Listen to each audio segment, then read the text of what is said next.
Hola y bienvenidos a COVID-19, la semana en América, el espacio de France 24, donde vamos a hablar de la pandemia en nuestro continente. Yo soy María Clara Calle y estoy en reemplazo de Santiago López, que está en una asignación de trabajo.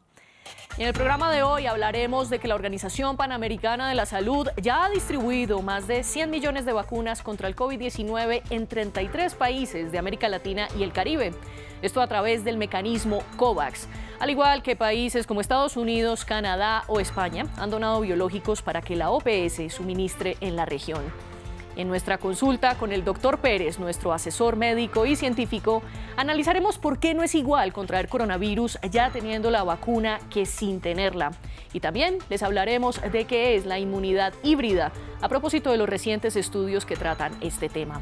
Y con nuestros corresponsales miraremos cómo avanza la vacunación en México, que ya cumple un año de haber comenzado este esquema. En Perú ya se reabrieron las fronteras terrestres, mientras que en Brasil las muertes por COVID-19 están disparadas. Empecemos entonces esta emisión mirando cómo ha avanzado la pandemia de COVID-19 en las Guayanas, ubicadas en el norte de Sudamérica. Estas cifras son del conteo que lleva la Universidad Johns Hopkins. Y comenzamos en Guyana. Allí los casos superan los 62.000, mientras que los fallecidos ya son poco más de 1.200. En Surinam, estas estadísticas aumentan, pues se han confirmado más de 77.000 casos positivos y 1.300 decesos a causa de la pandemia. Y en la Guayana Francesa, departamento de ultramar francés, se han reportado alrededor de 77.000 contagios y 385 muertes por COVID-19. Y ahora hablemos de la vacunación en la región y hagámoslo con una cifra. 100 millones de dosis es lo que la Organización Panamericana de la Salud ha distribuido en América Latina y el Caribe a través del mecanismo COVAX. Sin embargo, la cobertura sigue siendo muy desigual. 100 millones de dosis de vacunas contra el COVID-19. Ese es el número de biológicos que la Organización Panamericana de la Salud ha entregado a los países de América Latina y el Caribe como parte de los esfuerzos conjuntos con el mecanismo de distribución internacional COVAX, con la finalidad de que todo el mundo tenga acceso a la inmunización de manera equitativa. La marca se alcanzó con la entrega de 151.200 vacunas de la farmacéutica Moderna a Haití y 1,5 millones de dosis de Pfizer a Ecuador. Alrededor del 30% del total de las vacunas fueron donadas por Estados Unidos, Canadá, España, Alemania, Francia, Japón, Suecia, Noruega y Dinamarca. Aún así, Carissa Etienne, la directora de la Organización Panamericana de la Salud, instó a no bajar la guardia. Debemos recordar también la importancia de mantener medidas de salud pública y sociales que funcionan. La velocidad es indispensable porque esta variante es prueba de lo rápidamente que la situación puede cambiar y todavía seguimos sintiendo el peso del Omicron. Según la OPS, esto porque a pesar de que el 63% de la población de América Latina y el Caribe ha sido vacunada contra el COVID-19, la cobertura sigue siendo desigual, con 14 países y territorios que aún no han inmunizado al 40% de su población. Haití se mantiene como el país con menos vacunación de la región, con una tasa inferior al 1,2% en comparación con Chile, donde más del 88% de su población total ha recibido el esquema completo del fármaco, según un estudio realizado por Statista. En efecto, el director de la Organización Mundial de la Salud insiste en la necesidad de inocularse. La fase aguda de esta pandemia terminará este año, por supuesto, con una condición, es decir, la vacunación del 70% para mediados de este año, alrededor de junio-julio. Y eso es lo que esperamos, está en nuestras manos y por eso decimos que no es una cuestión de azar, es una cuestión de elección. Entonces, si el mundo quiere acabar con él, tiene los medios para acabar con él. Si quiere continuar siendo codicioso y no quiere terminarlo, entonces no terminará. Entre tanto, la empresa alemana BioNTech presentó su fábrica de vacunas hecha con contenedores de envío, la cual planea enviar a África como kits de ensamblaje, para que el continente pueda empezar a producir sus propias vacunas de acá a unos 12 meses. Y ahora saludo a esta hora al doctor Carlos Eduardo Pérez, médico infectólogo y nuestro asesor científico aquí en France 24. Él ya está con nosotros para nuestra habitual consulta. Doctor Pérez, como siempre es un gusto tenerlo y comencemos hablando de cuál es la diferencia entre quienes contraen COVID-19 ya teniendo la vacuna y quienes no la tienen, porque hay estudios recientes que afirman que quienes ya tienen esta inoculación se demoran hasta 5 días en eliminar el virus de sus cuerpos y quienes no la tienen se puede demorar 7 días o más. Aparte de esta, ¿qué otras diferencias hay? Definitivamente las personas inmunizadas es el mejor escenario porque en ese escenario se disminuye, como hablábamos, la probabilidad de transmitir el virus en el tiempo, pero además de eso que no haya una manifestación clínica y también que la carga viral, lo que encontramos de virus, sea mucha menor cantidad y mucho menos efectiva el contagio hacia otras personas. Esas están dentro de las ventajas que hay de estar vacunado y no estarlo, y sobre todo vacunados con refuerzo es mucho más patente estas buenas noticias que hay. Y en medio de este tema, ¿qué significa la inmunidad híbrida? Porque quienes ya contrajeron COVID y ya se vacunaron además, tienen 4 veces menos de posibilidades de una reinfección. ¿Qué significa este término? Inmunidad híbrida, recordemos, la inmunidad vacunal es cuando solo por vacuna si no le ha dado la enfermedad. La inmunidad híbrida es que se enfermó y luego se vacunó. Es decir, que la primera infección es como una vacuna y después de eso se coloca la vacuna que conocemos actualmente. Esa inmunidad híbrida se ha mostrado que la inmunidad, es decir, las defensas, se mantienen más tiempo y neutralizan más el virus que las personas que solamente han recibido vacunas y no han tenido COVID. Por eso, si una persona tiene COVID, no tiene que esperar nada, sino vacunarse porque esa dosis adicional después del COVID va a ser mucho más efectiva que los que solamente hemos recibido vacunas.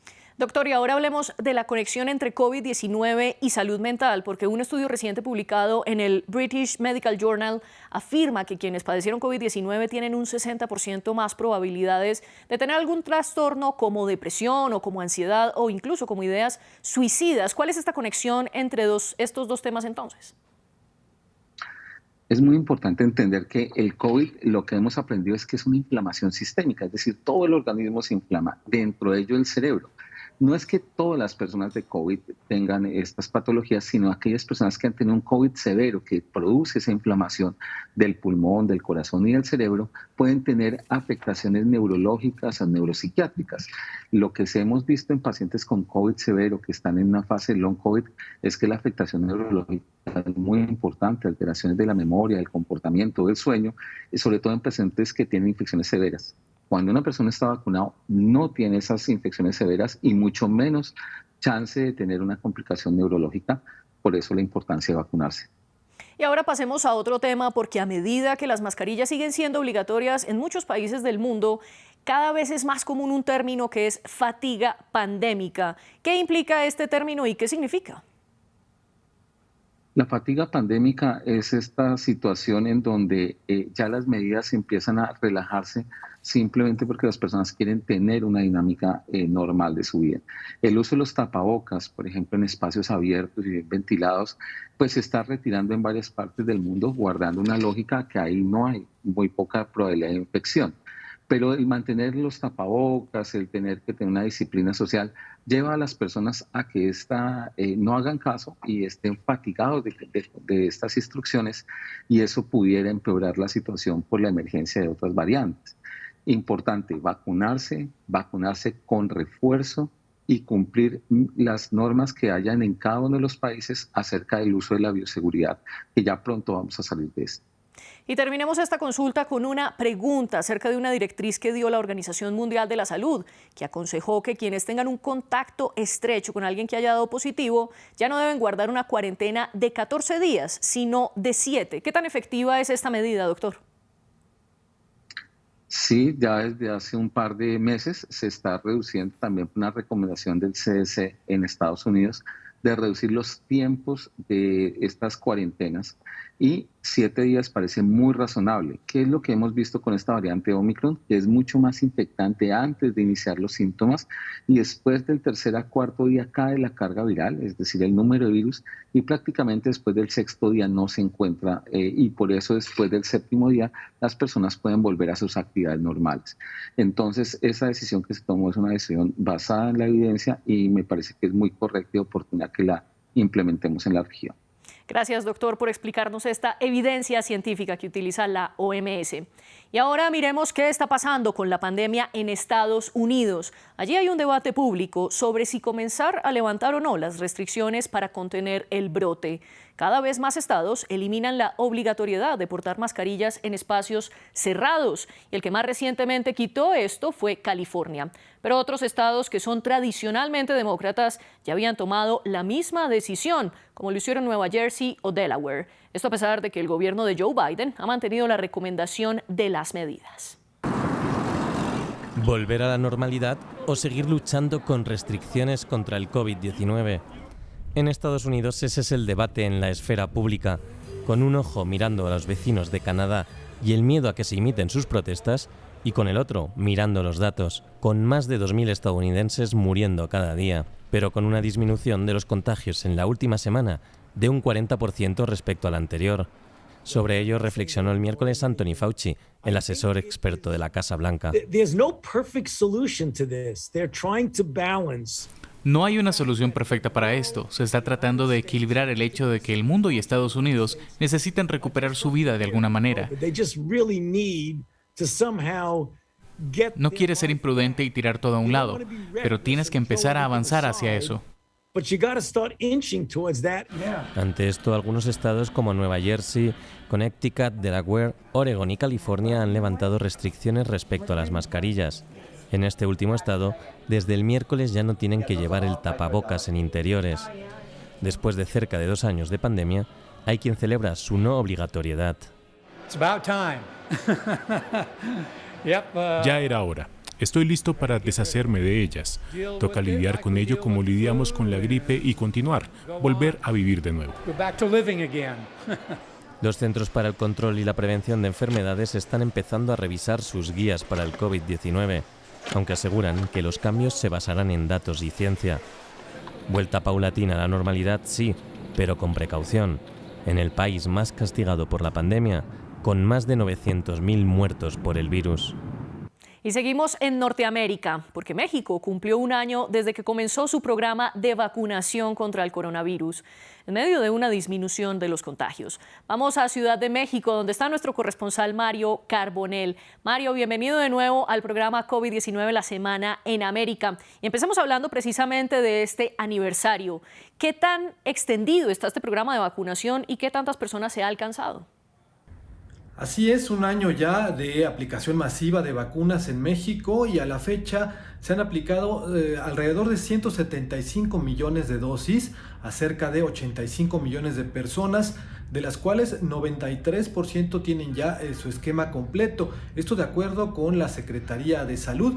Sin embargo, la Organización Panamericana de la Salud ha señalado que en México, un país de 126 millones de habitantes, es 60% la cantidad que ha recibido su esquema completo únicamente. Y esto, bueno, en parte a que el gobierno se ha rehusado a inocular a la población infantil con el argumento de que el riesgo en los niños es muy bajo y por ello no son población prioritaria para el programa de vacunación.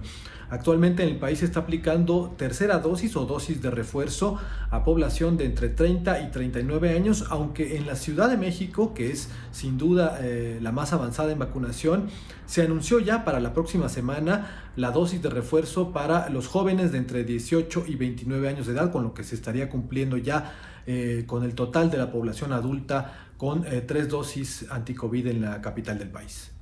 Mario, y además de la vacuna, otra de las noticias son los contagios de COVID-19, porque en México comenzaron a disminuir después de que este país atravesara el peor momento de la 4ª ola a finales de enero. En este sentido, entonces, ¿cuál es el panorama del virus y qué tantos casos hay? Efectivamente, las autoridades sanitarias reportan una reducción de 48% en esta cuarta ola y la incidencia de casos nuevos se ubica por debajo de lo que se tuvo en olas previas. La Organización Panamericana de la Salud señaló esta semana que en México hay una reducción de 62% en los casos activos durante las últimas 3 semanas. No obstante, la organización llamó a no confiarse porque esta tendencia a la baja podría eventualmente modificarse en cualquier momento.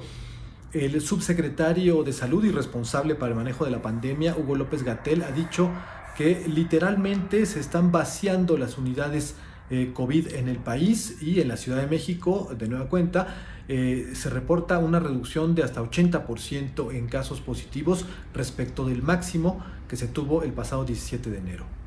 Y ahora recordemos algo, porque a finales del 2020 el presidente Andrés Manuel López Obrador dijo que México iba a tener su propia vacuna y que esta se llamaría Patria. Y además afirmó que la tendrían lista para el 2021. Sin embargo, se acabó este año y la vacuna todavía no está. Explíquenos en qué va este biológico y su producción y su aprobación en México.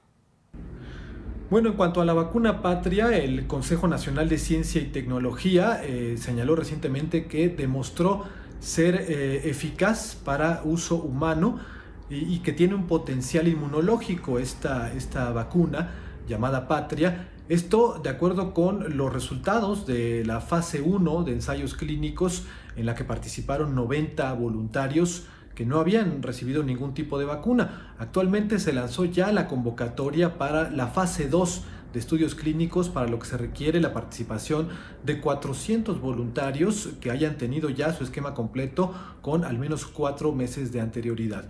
El CONACYT también señaló que podría eventualmente utilizarse la vacuna Patria como una dosis de refuerzo para los esquemas con otras vacunas, y que podría aplicarse vía intramuscular o incluso por la nariz, es decir, intranasal. Hay que recordar que el presidente López Obrador confió en que el año pasado, a diciembre de 2021, ya se estaría aplicando, cosa que no ha sido así, a pesar de la inversión que se anunció de $9 millones para el desarrollo de este proyecto a cargo de Laboratorios Avimex. Bueno, Mario, quedaremos atentos a qué pasa con esta vacuna Patria de México. Y nos movemos a Canadá, porque allí continúan las manifestaciones, a pesar de la ley de emergencias que invocó el primer ministro Justin Trudeau. Los camioneros que cruzan la frontera con Estados Unidos se oponen a la vacunación, que es obligatoria para ellos o que los obliga a guardar cuarentena.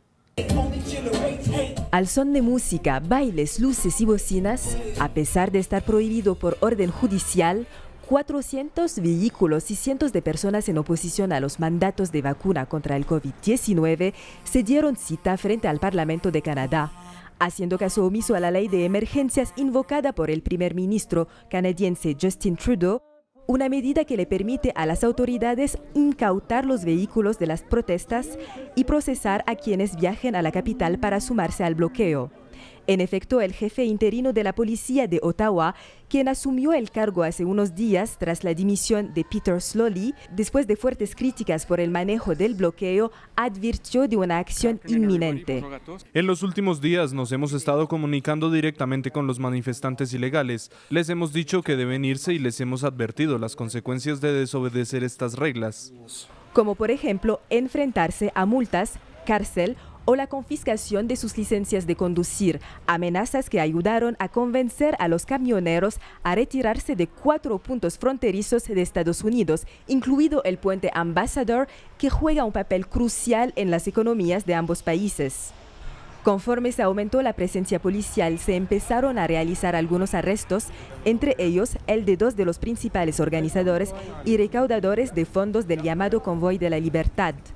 También se restringió el acceso al centro de Ottawa, mientras que los agentes comenzaron a levantar barreras alrededor de los edificios gubernamentales, medidas que no fueron bien recibidas por los manifestantes. Esta acumulación simboliza operaciones ilegales, órdenes ilegales, ya que esta no es una ley de emergencia, en este momento no está vigente. Tiene que pasar por 2 niveles más en el Parlamento. No pueden actuar sobre eso. Están actuando ilegalmente y actúan bajo órdenes ilícitas.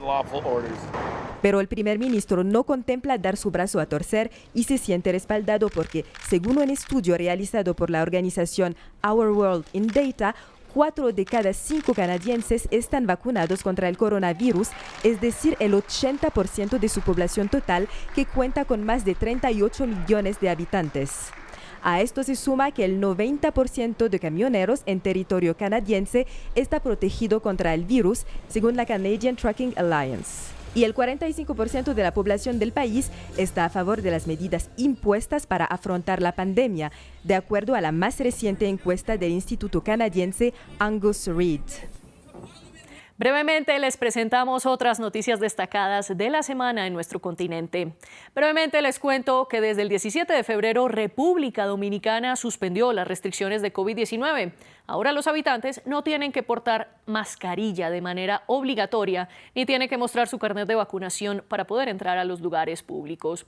Y brevemente también les comento que la principal causa de muerte en Colombia es el COVID-19. Según el Departamento Administrativo Nacional de Estadística, el DANE, hubo casi 80.000 muertos por coronavirus entre enero y octubre de 2021. Y también esto es más que los cerca de 50.000 fallecimientos por coronavirus que se confirmaron en el 2020. Y terminamos este breve recorrido en Perú. La Autoridad de Medicamentos, el DIGEMIT, aprobó el uso del molnupiravir, que es la pastilla que desarrolló el laboratorio Merck para tratar el coronavirus.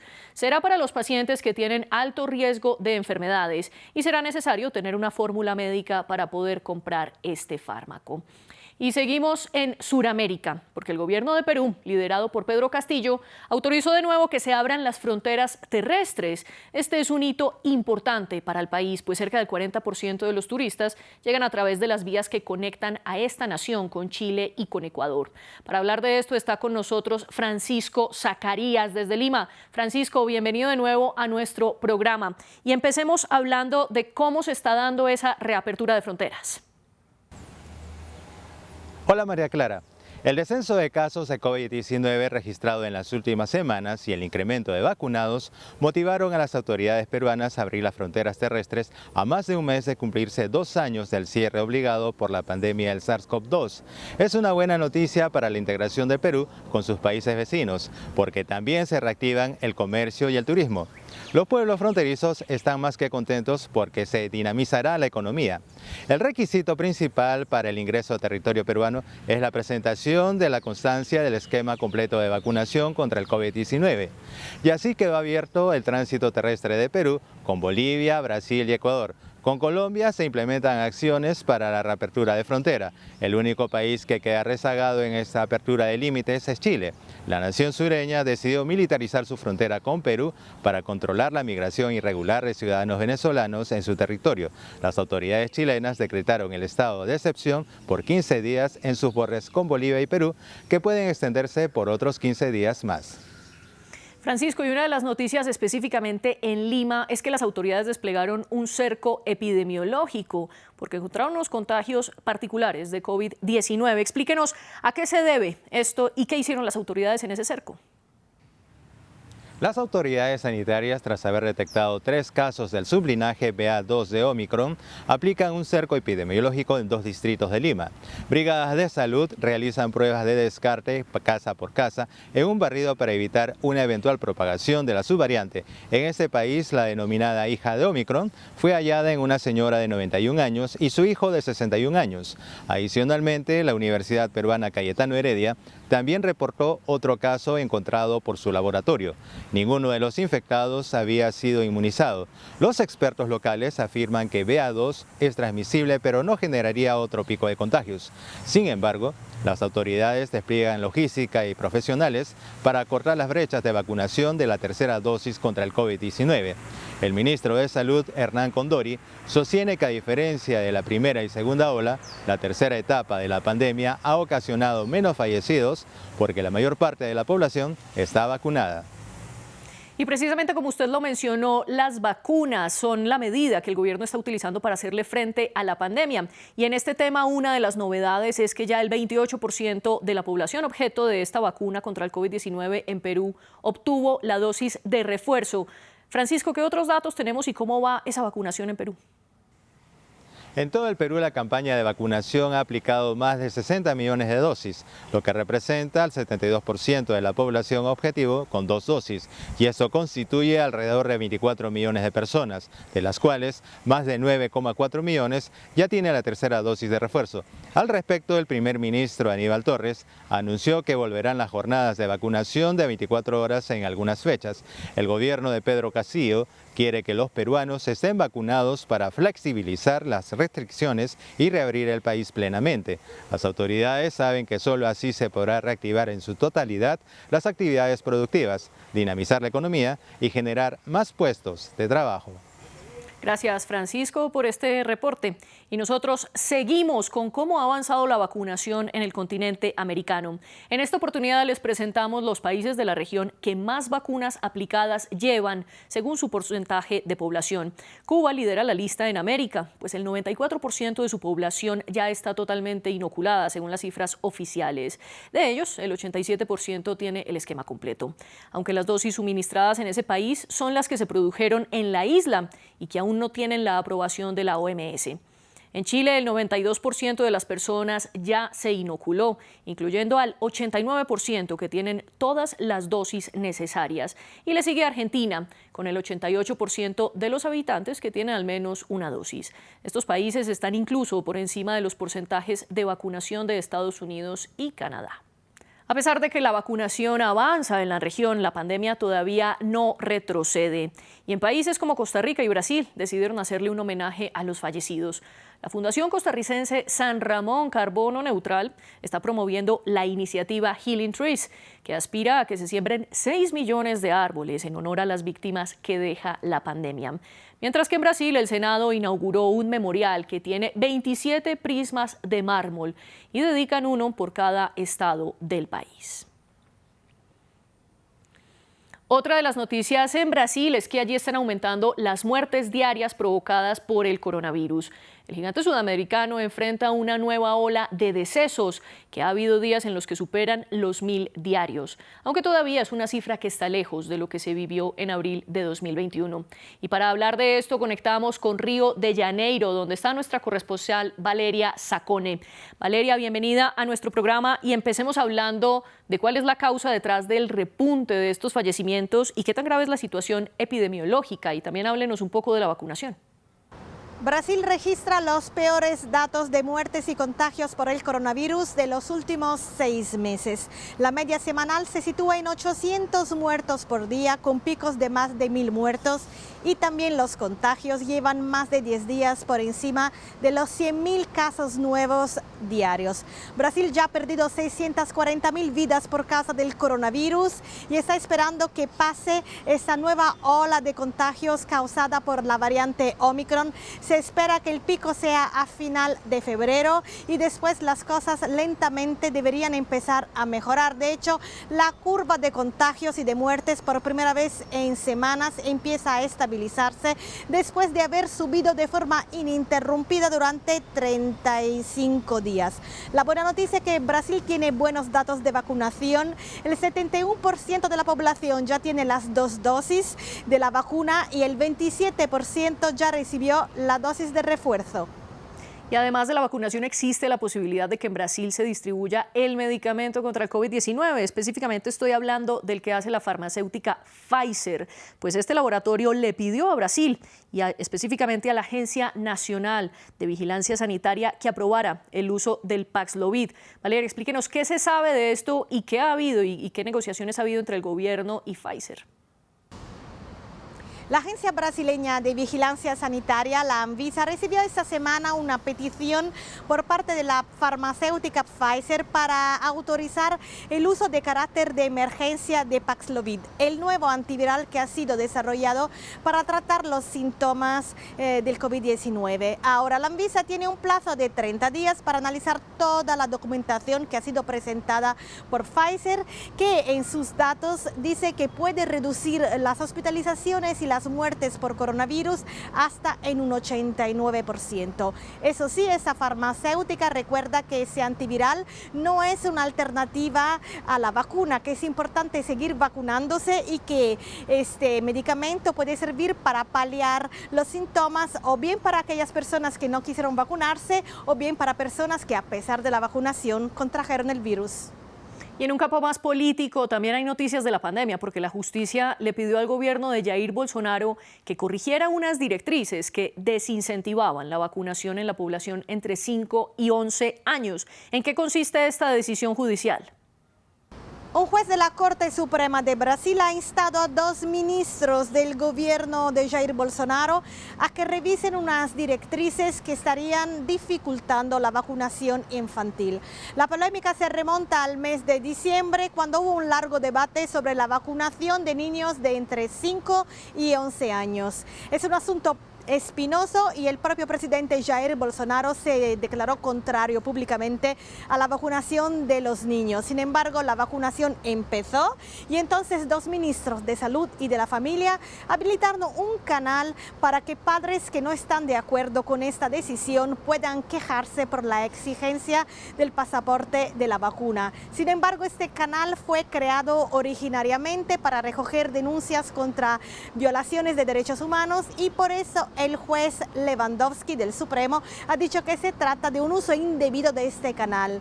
Este revés para Jair Bolsonaro por parte del Supremo llega en un momento de mucha tensión entre Ejecutivo y Judiciario. Recordamos que el Supremo está investigando a Jair Bolsonaro por varias razones, entre ellas diseminar noticias falsas y atacar las instituciones democráticas. Gracias, Valeria. Y sigamos con un vistazo sobre cuáles son las variantes predominantes en diferentes países de América. Empezamos en las naciones centroamericanas, concretamente en Guatemala. Allí el linaje Delta es el que se ha detectado en más del 97% de los casos confirmados en las últimas 2 semanas, mientras que otras variantes representan poco menos del 3%.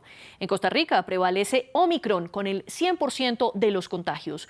Y terminamos en las Antillas con Curazao, donde Omicron llega al 89,5% y Delta corresponde al 10,5%.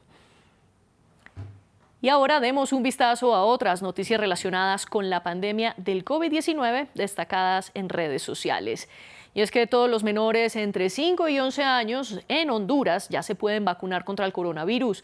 Este país centroamericano ya había empezado el programa de vacunación en esa población, pero antes estaba dirigida únicamente a los niños y niñas que padecieran inmunosupresión. Ahora todos los menores pueden inocularse luego de que el gobierno comprara vacunas para 1,3 millones de niños.